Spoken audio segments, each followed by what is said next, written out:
நம்ம சந்தோஷமாக வாழணுமா? அப்போ நம்ம முடிவு பண்ணிக்கணும். மற்றவங்களுக்காக நம்ம வாழ்கிறத கொஞ்சம் நிறுத்திக்கணும்.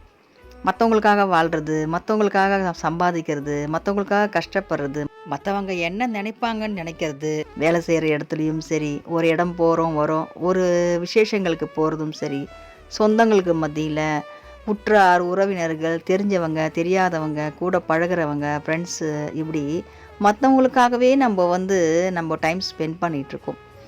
முதல்ல நம்ம சந்தோஷமாக வாழணும்னா நமக்கு என்ன வேணும் அப்படின்றது நமக்கு தான் தெரியும். நமக்கு என்ன வேணும், நமக்கு என்ன பிடிக்குதுன்னு நம்ம யோசிக்கணும் ஃபஸ்ட்டு. நமக்கு பிடிச்சதை நம்ம பண்ணும்போது தான் நம்ம நல்லா இருப்போம்.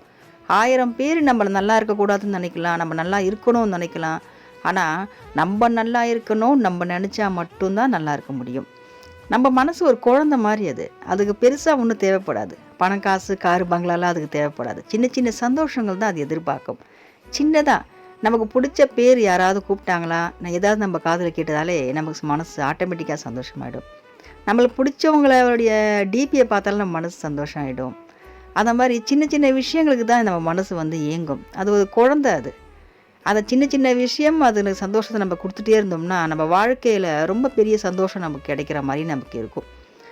சந்தோஷமும் துக்கமும் நம்ம மனசில் தான் இருக்குது, அது வெளியே இல்லை. நம்ம மற்றவங்களுக்காக பார்த்தோம்னா நம்ம சந்தோஷமாக வாழவே முடியாது.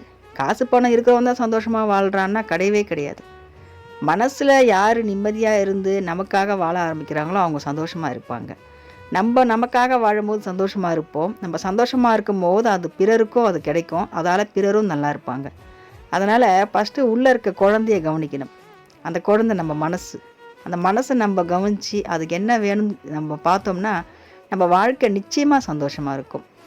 சின்ன சின்ன சந்தோஷங்கள் தான் அது கேட்கும். நம்ம மனசு நல்லா யோசித்து பார்த்தோம்னா தெரியும். 10 பேர் மத்தியில் இருப்போம், ஆனால் நமக்கு அந்த எதுவுமே உணர்ச்சிகள் எல்லாமே இருக்கும். ஏதோ ஒரு யாரையோ நம்ம நினச்சிட்டு இருப்போம். அவங்களால தான் நமக்கு அந்த சந்தோஷம் நமக்கு கிடைக்கும். அப்போ நம்ம அடிக்கடி அவங்கள நினைக்கணும். அவங்ககிட்ட ஒரு 2 நிமிஷம் பேச நமக்கு சந்தோஷம் கிடைக்கும். அப்படி நம்ம மனசுக்கு என்ன சந்தோஷம் கிடைக்குதுமோ அந்த மனசுக்கு தான் நம்ம முக்கியத்துவம் கொடுக்கணும். அப்போ நம்மளும் சந்தோஷமாக இருப்போம் நம்ம வாழ்க்கையில். இந்த நியூ இயர்லேருந்து முடிவு பண்ணுங்கள். நமக்காக வாழணும், நமக்கு பிடிச்ச மாதிரி நம்ம வாழணும். வெற்றிவேல் முருகனுக்கு அரோகரா.